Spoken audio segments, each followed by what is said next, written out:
Assalamualaikum warahmatullahi wabarakatuh.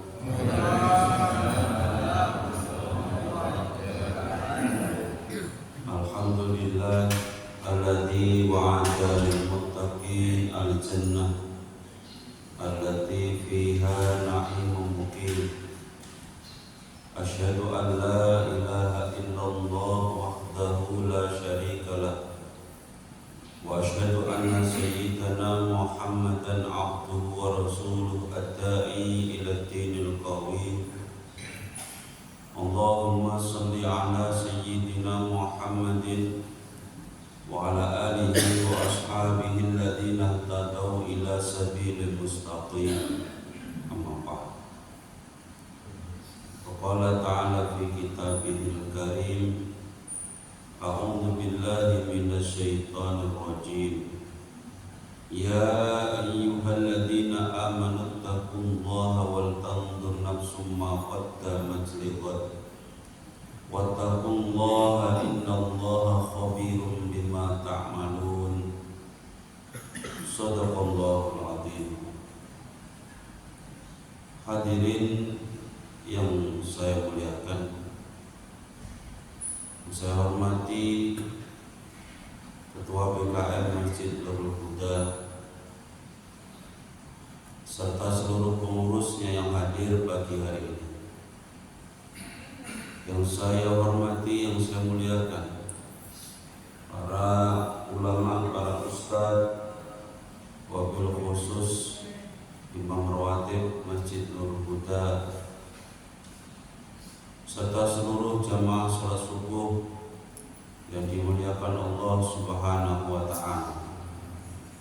Semoga seluruh jamaah yang hadir pagi hari ini semuanya dimudahkan urusannya oleh Allah Subhanahu wa ta'ala, diberikan kesehatan, dijauhkan dari segala musibah, dari segala bahaya, dari segala fitnah-fitnah akhir zaman.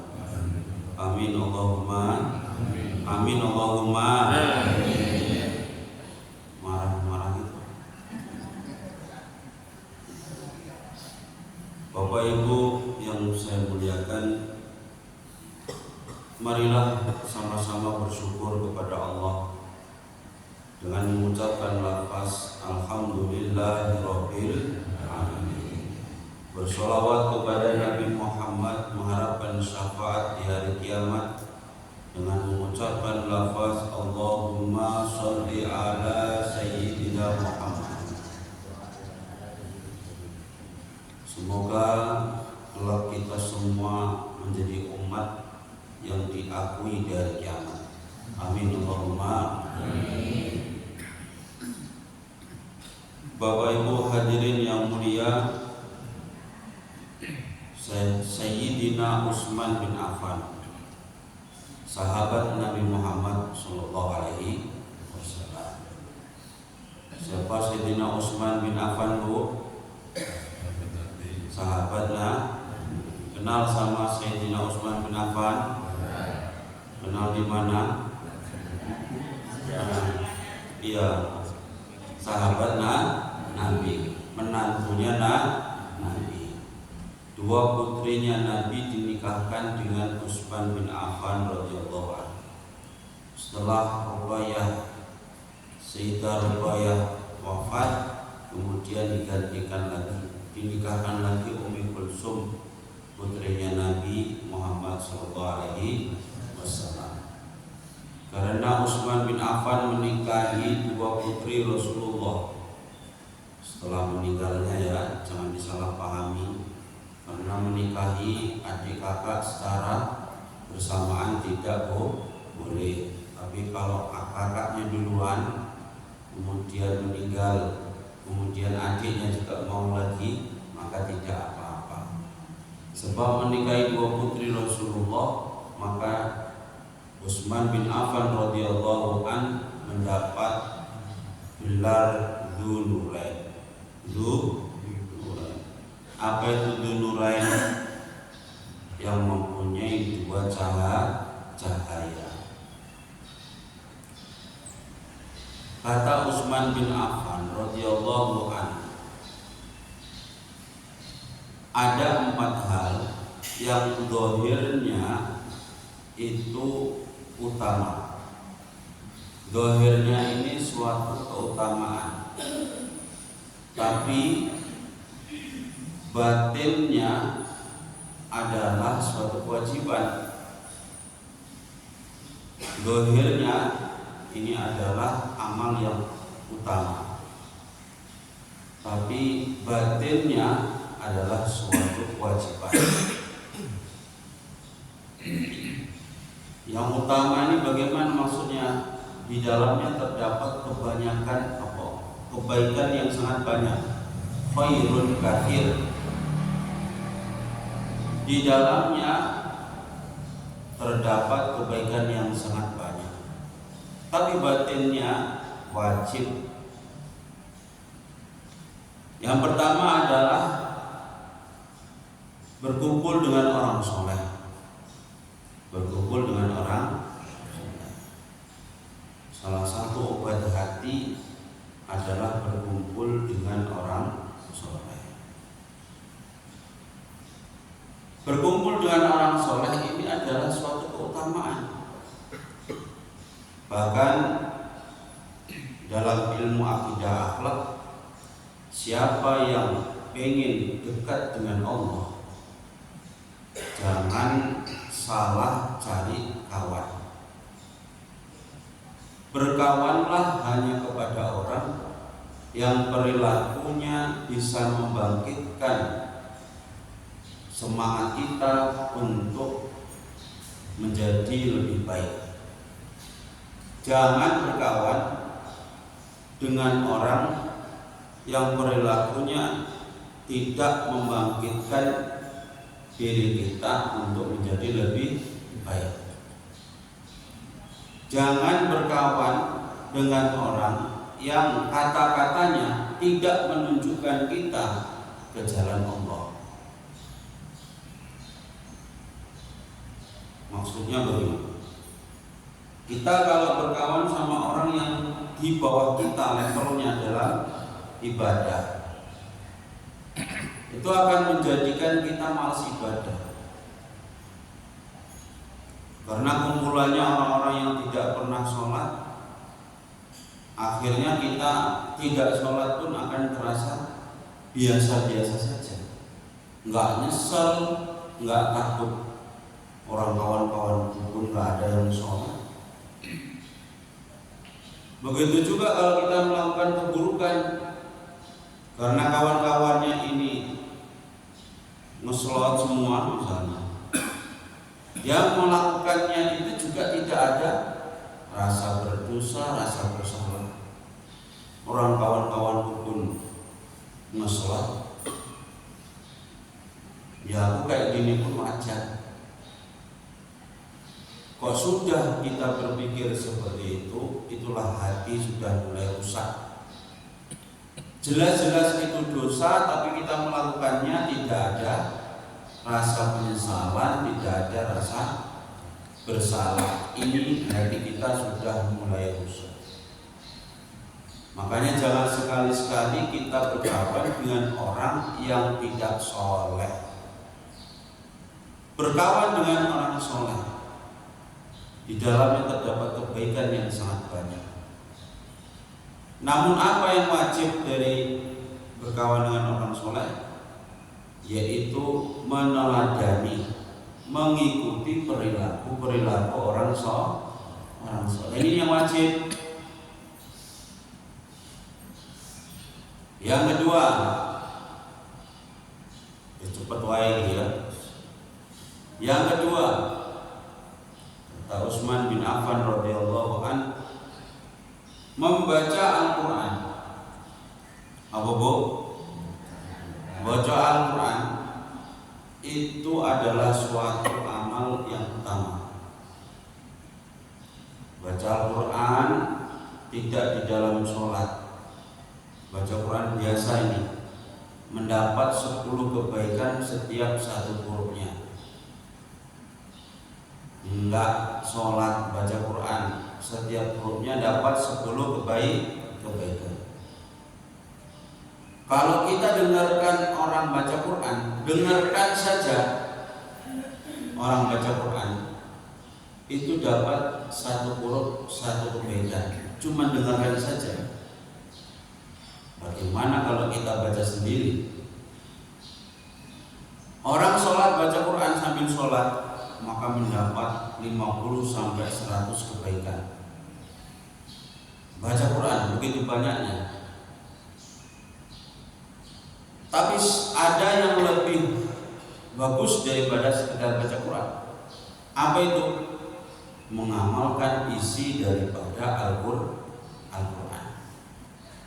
Mengamalkan isi daripada Al-Quran ini wajib hukumnya. Wajib. Al-Quran jangan cuma dibaca, tapi juga diamalkan. Al-Quran kalau cuma dibaca, nggak diambil ilmunya, ini Al-Quran akan semakin hilang. Kata Nabi dalam satu riwayat, nanti akan datang Al-Quran ini tinggal namanya saja. Al-Quran la yabqa illa ismu. La yabqa min Al-Quran illa ismu. Tidak tersisa dari Al-Quran kecuali namanya saja.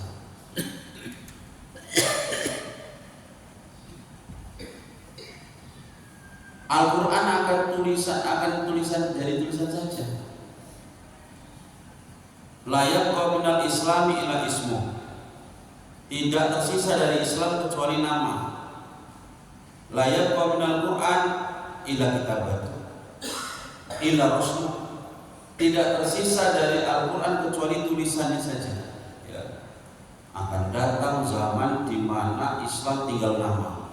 Akan datang Islam di mana Al-Quran tinggal tulisan. Kenapa Al-Quran tinggal tulisan? Tidak diayati makna, tidak diamalkan isinya.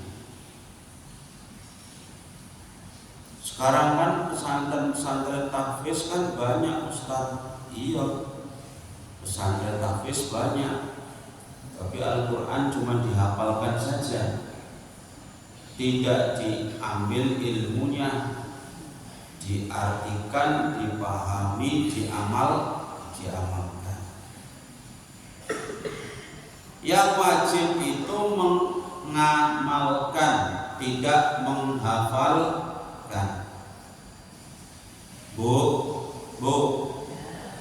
sahabat-sahabat Nabi itu semuanya hafal Quran apa tidak? Salah. Banyak sahabat Nabi itu yang tidak hafal Quran 30 juz. Ada yang beberapa hafal, beberapa surah. Orang di zaman sahabat Nabi itu belum dikumpulkan Al-Quran. Terlebih sebelum masa Umar bin Khattab menjabat sebagai khalifah.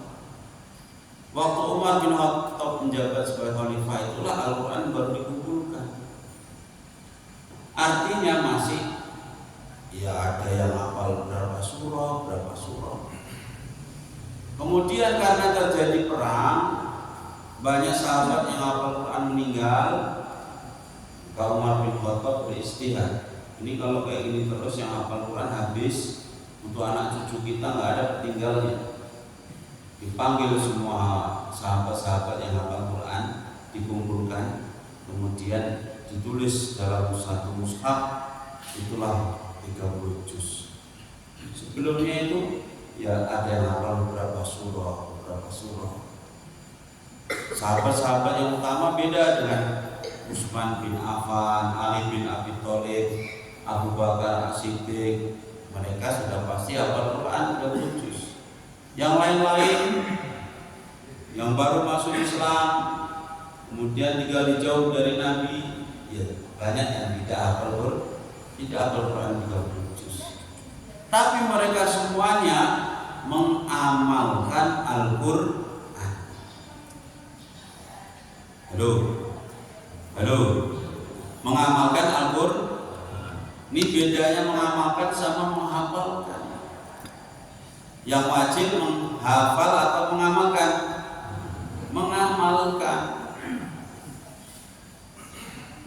Tapi jangan pula kita kemudian merendahkan orang yang hafal Quran. Orang yang hafal Quran itu dijamin nanti jasad yang menghafal dan mengamalkan, nanti jasadnya utuh ketika dikubur. Yang hafal dan mengamalkan, itu jasadnya dijamin utuh. Yang hafal Quran nanti di akhirat akan bisa menolong keluarganya sampai 10 keluarga. 10 daripada keluarganya bisa diberi syafaat, pertolongan. Orang yang hafal Quran. Tapi kalau orang hafal Quran tidak mengamalkan, justru Al-Quran ini akan menuntut nanti dia di akhirat. Kita ini Bu, semua ada hafalan Quran. Bu, kita ini semua adalah ada hafalan Quran. Ada yang 1 juz, ada yang 2 juz. Ya. Ini yang ada di sini ada yang sudah 20 juz. Ini saya bawa 2 santri, yang 1 20 juz. Yang 1 sudah selesai, tapi sumroh sudah selesai. Semua punya hafalan Quran.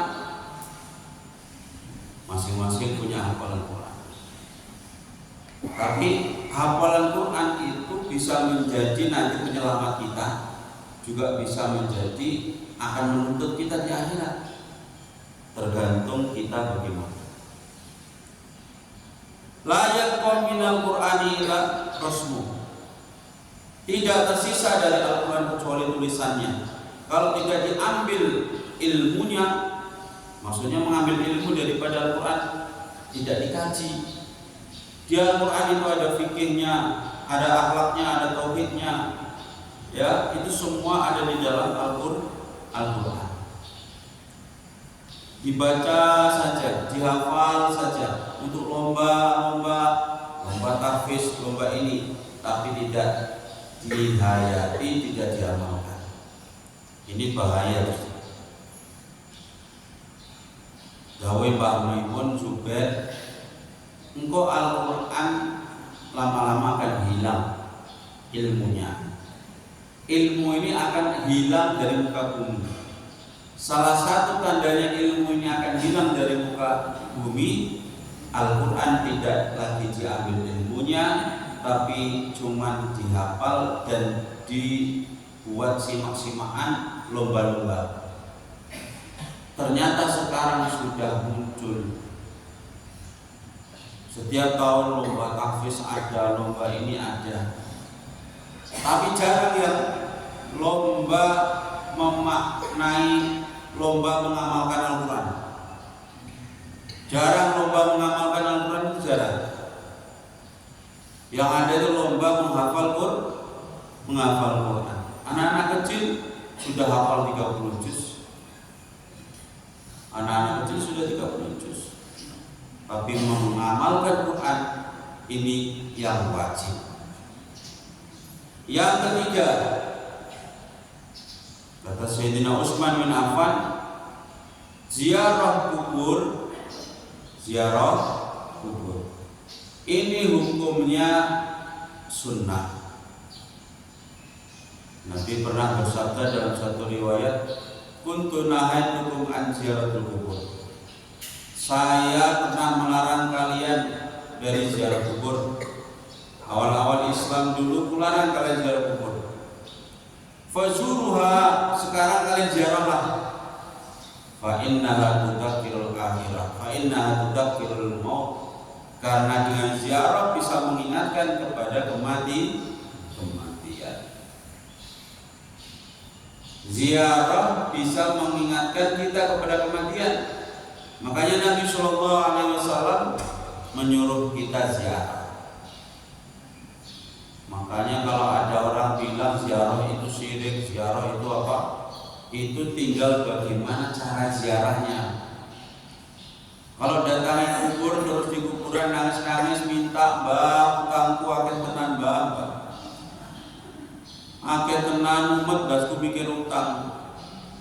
Ya mbak ya dibantu supaya lunas utangi.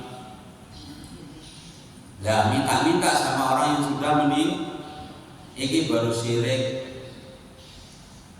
Saya pernah dulu waktu di Jawa, saya pernah jadi merbot. Jadi dari merbot itu sekaligus masjid itu di sampingnya ada makam orang soleh, orang ulama hebat, ulama udah karomah, terkenal karomahnya. Jadi banyak orang ziarah di situ.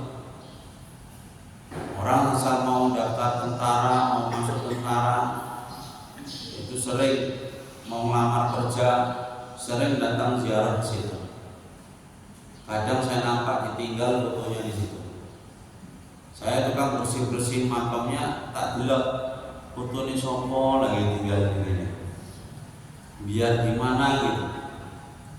Sekali pernah datang orang bapak-bapak minta supaya lunas hutangnya. "Pak, saya mau sowan sama mbah ini." Ya terus maksudnya utangku wakil biar lunaskan hutangnya. Loh, lunas hutang kok moro rene ya, pengen lunas hutangnya ya kerja. Lah ziarah rene gak kerja ya sampai mati ya ora ngira lunas. Ya tolonglah, kalau doa saya bisa bantu doa, saya doa. Ayo saya ajak doa, saya ajak tawasul. Tawasul itu boleh. Tawasul itu boleh. Di makam itu sudah tulis besar, mau mintalah hanya kepada Allah. Karena tradisi orang situ itu suka ziarah-ziarah makam orang soleh.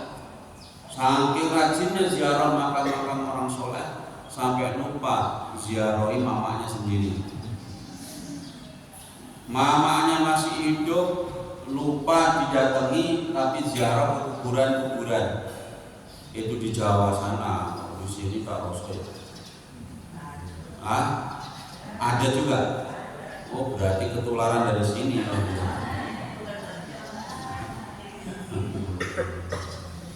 Orang di Jawa itu rajin ziarah. Saya bukan kritik, bukan nyindir. Orang dulu saya di sana juga rajin ziarah. Tapi saya nggak lupa ziarah ke orang tua. Meskipun saya di pondok seminggu sekali saya pulang. Saya minta doa orang tua.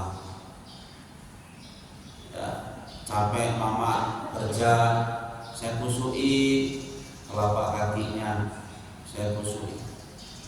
Kenapa saya telapak kakinya yang saya kusui, bukan kepalanya? Karena itulah yang paling capek untuk berjalan. Minta ridhonya, pulang nanti balik cium tangannya, itu sudah suatu keberkahan. Sekarang jauh, nggak bisa datangi, nggak bisa ziarah. Ya video call cuma. Tapi saya nggak lupa nelpon, karena keberkahan masih ada di hadapan mata. Pintu surga masih ada di hadapan mata. Ibnu Mubarak itu ketika meninggal mamanya nangis jadi-jadinya. Bukan karena tinggal mamanya, tapi kata dia, dulu waktu beliau masih hidup pintu surga masih ada di hadapannya. Sekarang beliau sudah meninggal, pintu surgaku sudah tertutup satu. Makanya kalau masih ada orang tua kita, apalagi waktu sakit-sakitnya kita yang urus, itulah pintu surga untuk kita. Tapi banyak yang tidak kuat, justru di waktu-waktu sakit banyak yang ditinggalkan. Justru waktu sakit itu banyak yang tidak mau merawat. Wis lari kewae lah, aku repot, aku kerja. Bojoku ya sibuk ngurus anaknya lagi cilik-cilik. Jadi gak bisa merawat di kawae ya kok tiap bulan ini tak kirim. Ada yang kayak gitu, Bu? Ada, teko nih. Jangan maju ya dia. Aku sibuk, aku kerja, pulang malam, nanti mamaku di rumah nggak terurus, istriku pun kerja juga, jadi siapalah yang ngurus ini? Jadi aku nggak bisa. Ambilkan aja lah membantu untuk jagai. Ada yang kayak gitu Bu? Ada, banyak ya. Oh pantes ketularan berarti dari sini. Orang sudah tua, dulu yang rawat kita dari kecil, giliran sudah tua, lempar-lemparan, rikawailah, terakhir sudah meninggal baru menyesal. Pintu surga itu terbuka untuk kita. Ya. Saya punya sepupu ini saya ini kerja tadinya.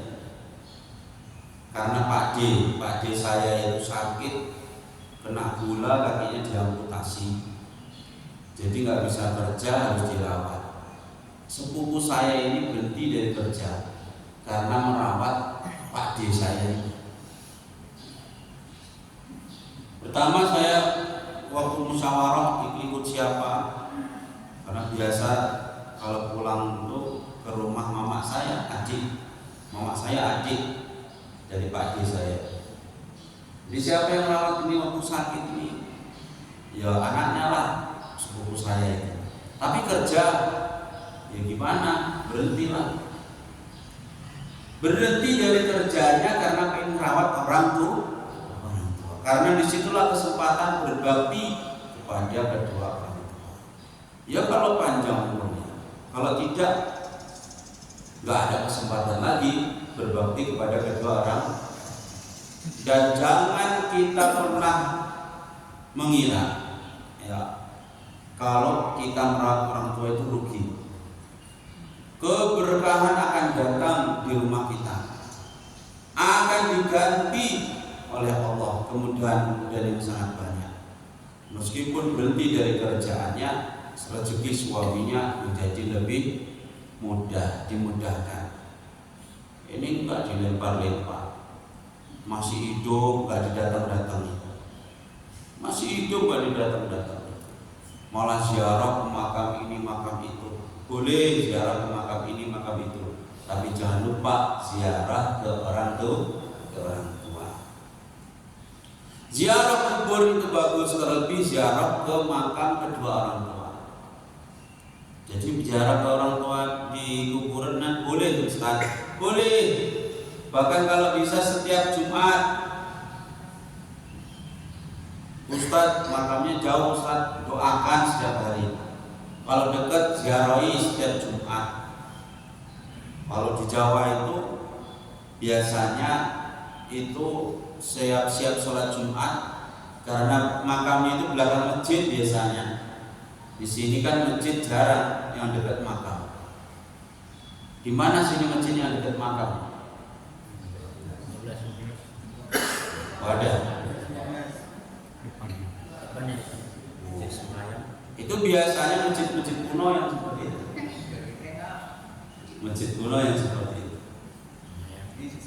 Ya.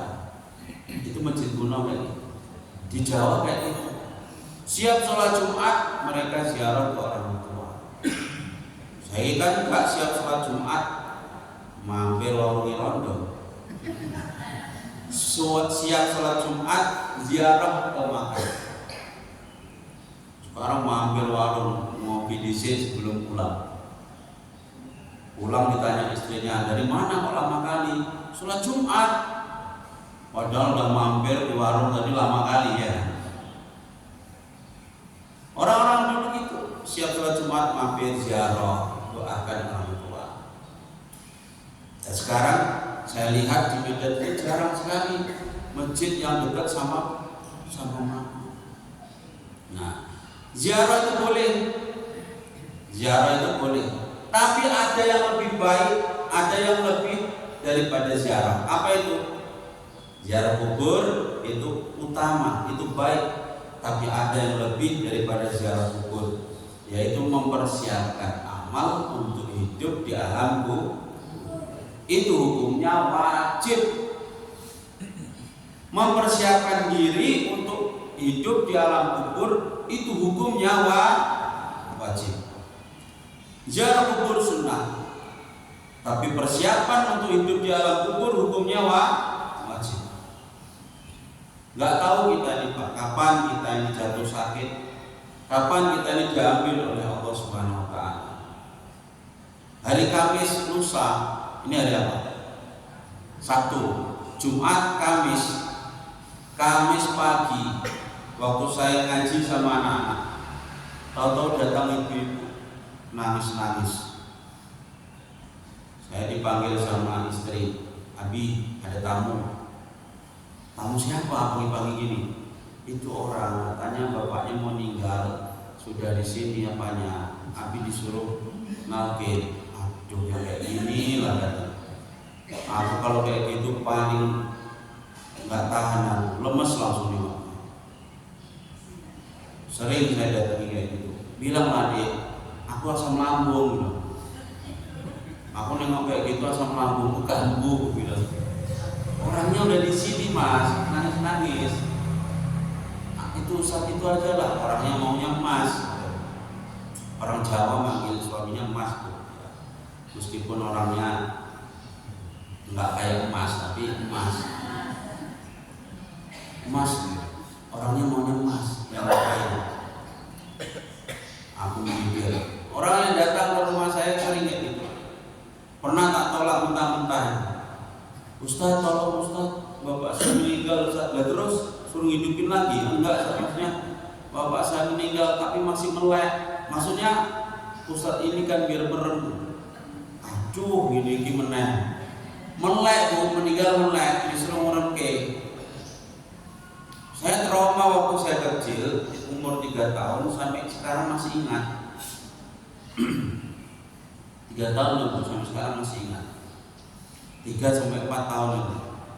Waktu di Jawa, itu depan rumah saya itu meninggal. Anaknya nangis, ngisol-ngisol, dicabik, dikoyak-koyak bajunya, rambutnya diacak-acak, ditamperin kayak orang zaman dulu-dulu. Itu saya nengok mayatnya itu dikasih kapur semua. Itu malamnya bu, itu berdirilah itu putih-putih pakai kafan itu di tempat tidur saya. Saya tidur, saya buka, kok masih berdiri ketakutan. Sampai sekarang masih ingat. Sisue demam saya. Kata mama saya, ini sawanan mayit. Sawanan mayit. Itulah aku teringat-ingat itu, trauma sampai sekarang. Tiba sudah jadi ustaz yang datang kayak gini-gini. Pernah lagi datang, Ustaz, tolong Ustaz, bibi saya Ustaz. Kenapa bibinya? Bibi saya itu sudah sakit, nggak bisa ngapa-ngapain, nggak bisa gerak kemana-mana, berak di tempat. Tapi tiap malam dia bangun joget Ustaz, neng-nong, nah ini meneh. Jadi maksudnya, ya tolong diruqyah lah Ustaz. Engkau jinnya ngejar-ngejar aku. Tengah malam datang ke rumahku joget neng, enggak ngeri. Tak kayak daun bidara serbuk. Kemudian saya suruh doa-doai, saya suruh minumkan. Isu meninggal. Keluar semua jin-jinnya itu. Udah lama sakit gak tinggal-tinggal. Ya, saya nggak tahu itu karena itu jinnya keluar, indangnya keluar langsung meninggal.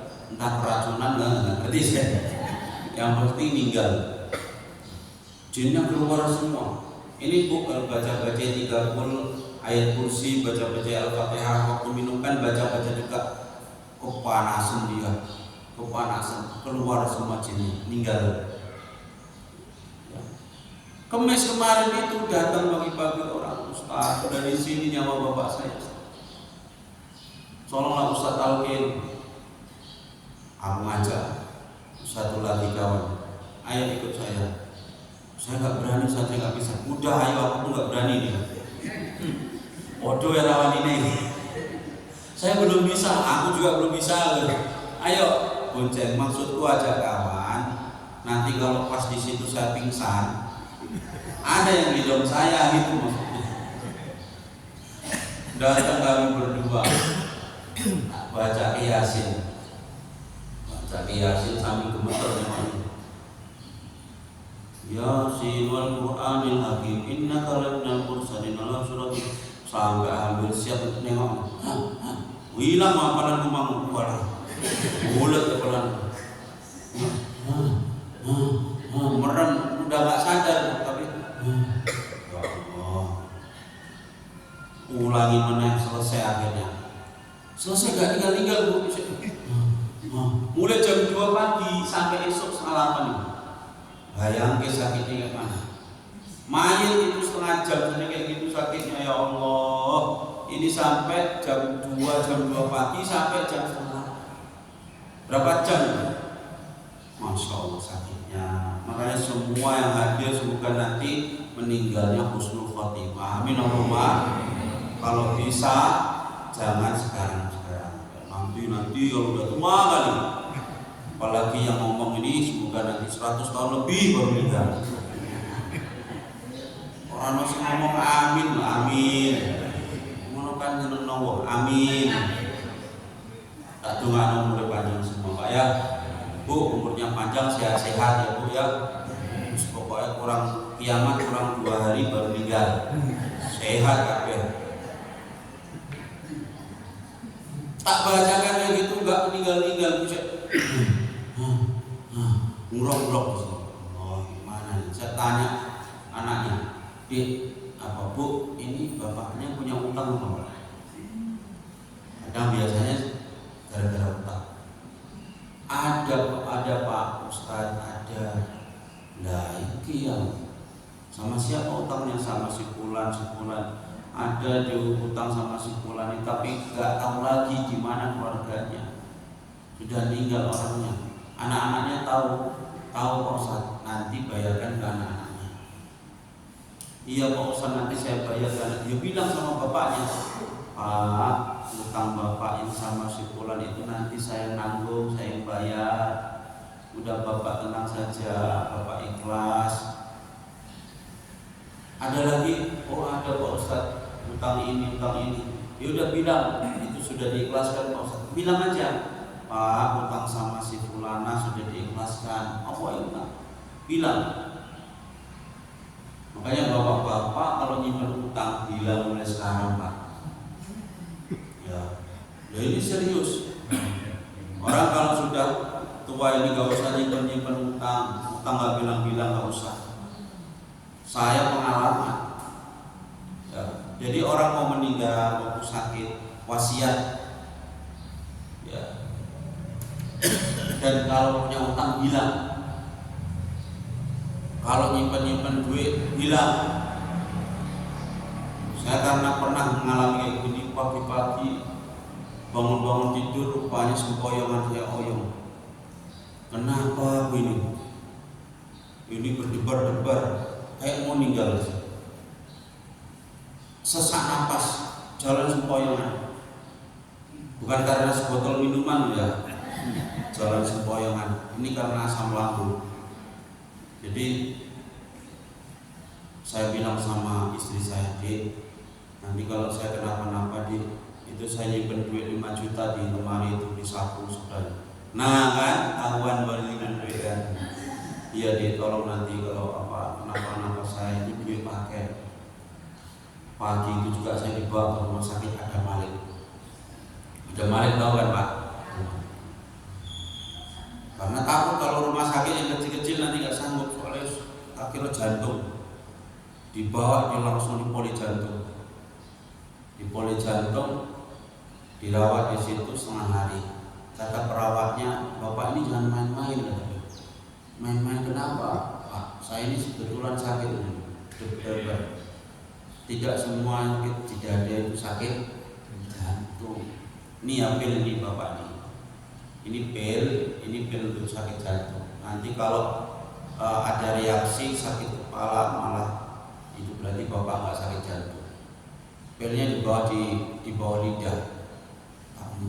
Pening kepala mungkin. Itu berarti Bapak bukan sakit jantung. Jadi sakit apa? Di apa semua, dicek semua. Bapak ini sakit lambung.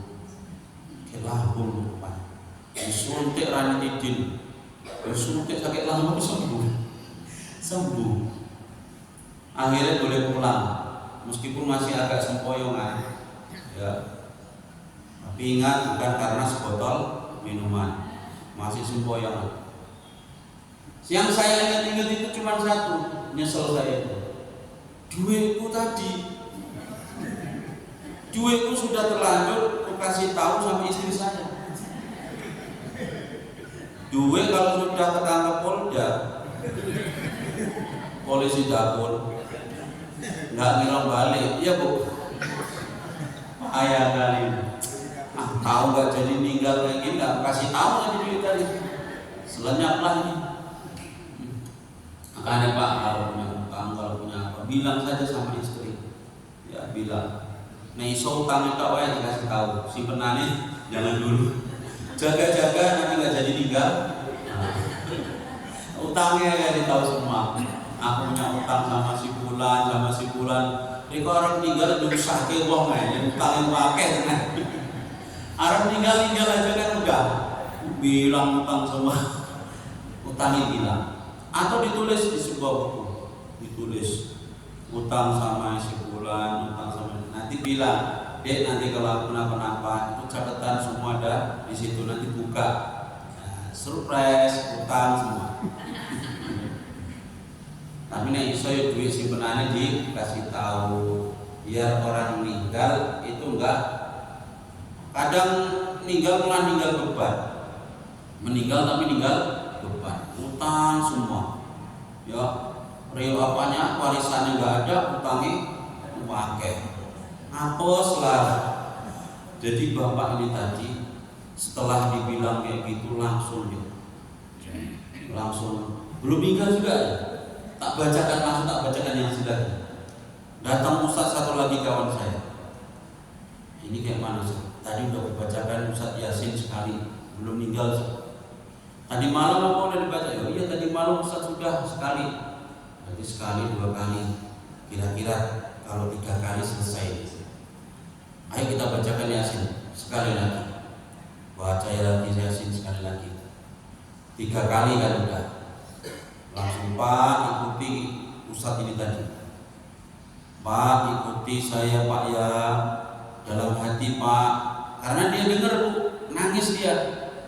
Meskipun sudah kayak gitu tapi masih nangis, berarti masih dengar. Pak ikuti saya dalam hati ya Pak.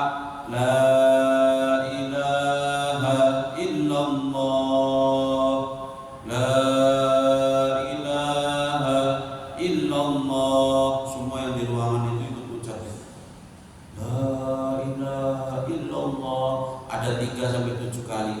Tahu makin lambat. Makin lambat. Ini serius loh ketawa.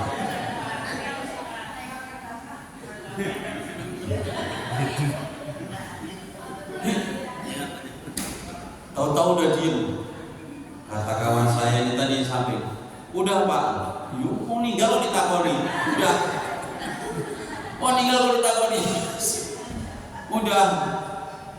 Anaknya kan di samping ngerangkul bapaknya, digani gini sekali lagi masih. Belum ninggal ini. Atau udah lama enggak ini, udah nggak ada Pak Ustadz. Nangis anaknya. Kata kawan saya ini lucu. Udah Bu, jangan ditangisi. Nanti hidup lagi Ibu yang nanti hidup lagi Ibu yang susah nanti katanya. Iya pula kan. Ditangisi hidup lagi kan malah repot ya.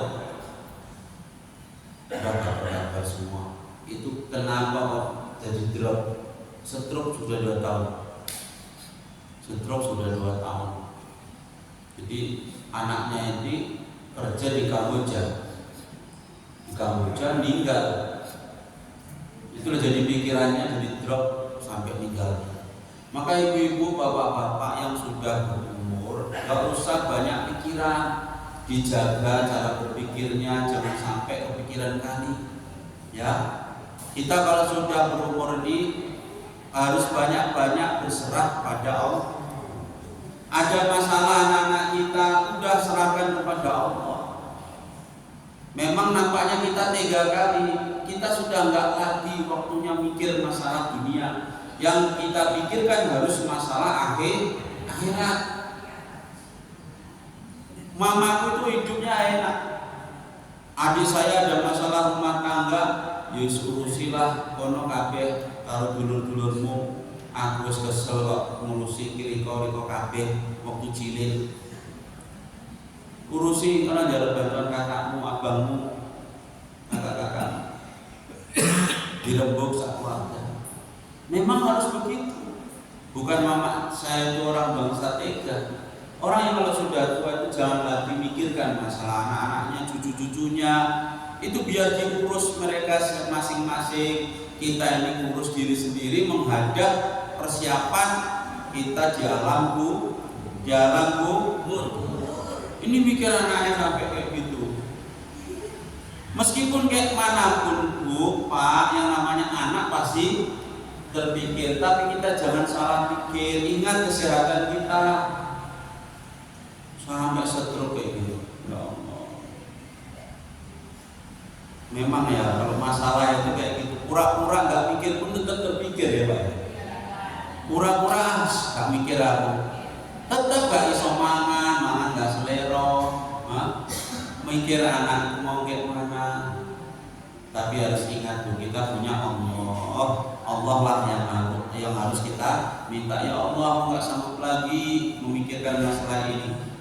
Ya, tolong bantu aku ya Allah, serahkan kepadamu. Hidup itu enak ini kata Gus Dur. Masalah itu kalau berat gak bisa dipikir, ya wes gak usah dipikir. Masalah gak usah dipikir kok dipikir. Kalau perkara kecil kan gak pala mikir kita. Ya dihilangkan, gak usah dipikir masalah kecil. Kalau terlalu berat gak bisa mikir lagi, gak usah dipikir. Gitu saja kok repot. Artinya hidup ini gak usah banyak pikiran. Nanti berat hidup kita. Itu sampai stroke itu ya Allah, kasihannya. Anak-anak pun kayak gitu juga yang masih muda-muda. Kalau ada masalah apa-apa sedikit-sedikit jangan bilang ke orang tua. Sedikit-sedikit bilang ke orang tua. Meskipun orang tua kita ini kadang kepo, kayak mana nak aku ditelepon bilang sehat Pak, sehat Mak, sehat, biar senang. Aku tuh pernah minta sama Allah, ya Allah, saya ini Pak gak pernah bilang masalah sebesar apapun rumah tangga. Tak pernah aku kasih tahu mamaku dijawab masalah rumah tangga, kalau ada masalah rumah tangga. Tapi kalau ada senang, saya kasih tahu. Dan saya meminta kepada Allah, ya Allah jangan beri aku kematian. Jangan matikan aku sebelum orang tuaku keduanya wafat. Karena saya pernah, nenek saya dulu itu drop gara-gara mendengar anaknya meninggal waktu di Mekah. Pak D saya meninggal di Mekah, kecelakaan, nggak bisa terlihat oleh nenek saya. Nenek saya itu sampai hari tuanya, oh iya, entah betulnya. Jadi saya minta sama ya Allah, jangan matikan aku sebelum kedua orang tuaku wafat ya Allah. Tapi kalau bisa ya Allah, orang tuaku umurnya panjang supaya umurku pun panjang juga. Yojud nanti cepat meninggal, aku pun cepat meninggal juga. Panjang umur orang tuaku saya doakan. Saya takut mereka mendengar kabar anaknya meninggal mereka jadi sedih. Saya nggak bisa membahagiakan mereka, terus membuat mereka sedih. Itu yang paling saya takutkan kalau saya jawab ini. Ziarah kubur bagus, tapi beramal untuk bekal di alam kubur itu yang wajib. Terakhir, menjenguk orang sakit itu bagus, sunnah. Menjenguk orang sakit itu Nabi SAW itu kalau ada sahabatnya sakit dijenguk. Meskipun orang tetangga itu jahat sama Nabi tetap jenguk. Ibu-ibu kalau ada orang jahat tetangganya udah sakit, bandel itu jahat, kecelakaan depan rumah, apa yang kita bilang Bu? Beruang tabrakan, mampus kau mampus. Bukan doa yang kita ucapkan, malah didoakan mampus kau. Itulah hidup semua kayak gitu. Sekarang rasakan kau, malah kayak gitu kan. Nabi Muhammad kalau orang sakit, meskipun dia orang jahat sama Nabi, dijenguk, didoakan supaya sehat, bawakan buah. Ya, ini cuma orang sakit malah ditakut-takuti. Kawannya sakit gula, kemarin tetanggaku sakit gula juga, meninggal sekarang. Malah Pak Ibu itu sakit gula kayak gini, diamputasi sekarang semua. Jenguk orang sakit malah ditakut-takuti, makin drop kawannya. Kau hati-hatilah ya, udah sakit gula ini makanya dijaga. Banyak orang itu kawan tuh sakit gula meninggal. Orang juga orang sakit malah ditakut-takuti. Bicara yang menyenangkan. Sakit kayak gini, ini cepat sembuhnya. Kalau kita bisa jaga makanan, cepat sembuh ini. Ya, yang penting kita ini minta sama Allah, rajin ibadah itu aja. Insya Allah cepat sembuh. Jangan ditakut-takuti. Jangan orang sakit itu bagus, itu sunnah. Tapi ada yang wajib dari orang sakit. Apa itu? Meminta wasiat. Meminta wasiat. Jadi orang sakit kita wasiat. Tulis wasiat. Ya, kalau kita sudah tua, tulis wasiat. Nanti kalau anak-anaknya, kalau sudah sakit bilang, itu buku catatan di situ semua. Wasiat harus kita tulis. Nah, inilah 4 hal yang harus kita ambil hikmahnya. Nasihat dari Utsman bin Affan radhiyallahu anhu. Saya ulangi, saya ringkas. 4 hal yang zahirnya adalah utama, tapi batinnya adalah wajib. 1.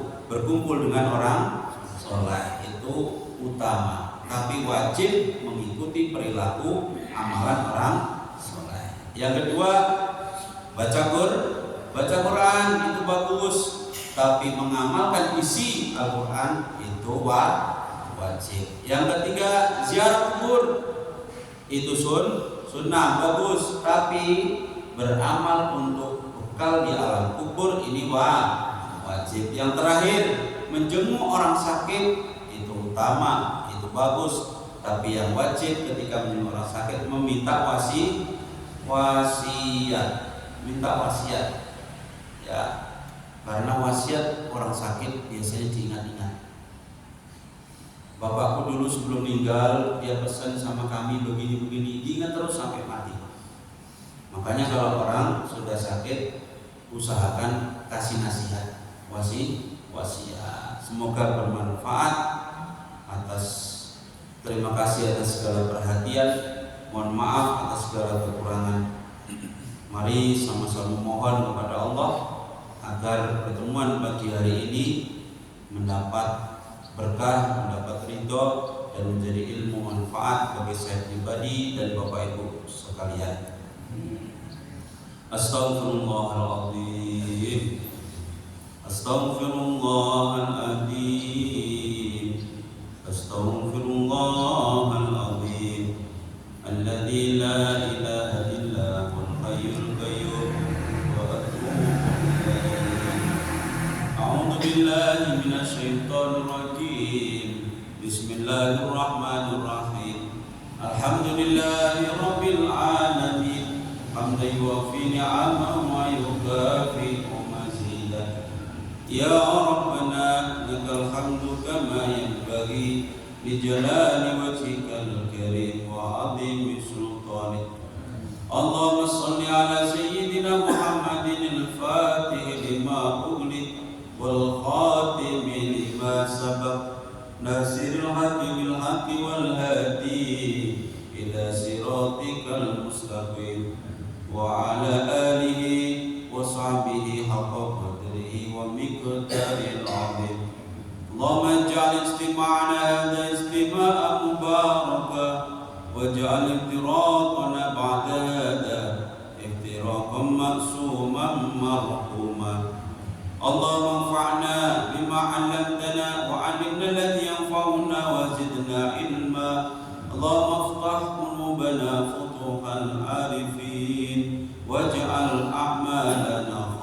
خالصة لوجهك الكريم اللهم اجعلنا وأولادنا وتلاميذنا من أهل القرآن واجعلنا وإياهم من أهل العلم واجعلنا وإياهم من أهل الخير ولا تجعلنا وإياهم من أهل الشر والضير إنك على كل شيء قدير ربنا اغفر لنا ذنوبنا ولوالدينا وارحمهم كما ربيانا صغارا ربنا آتنا في الدنيا حسنة وفي الآخرة حسنة وقنا عذاب النار وصلى الله على سيدنا محمد النبي الأمي وعلى آله وصحبه وبارك وسلم والحمد لله رب العالمين تقبل الله منا ومنكم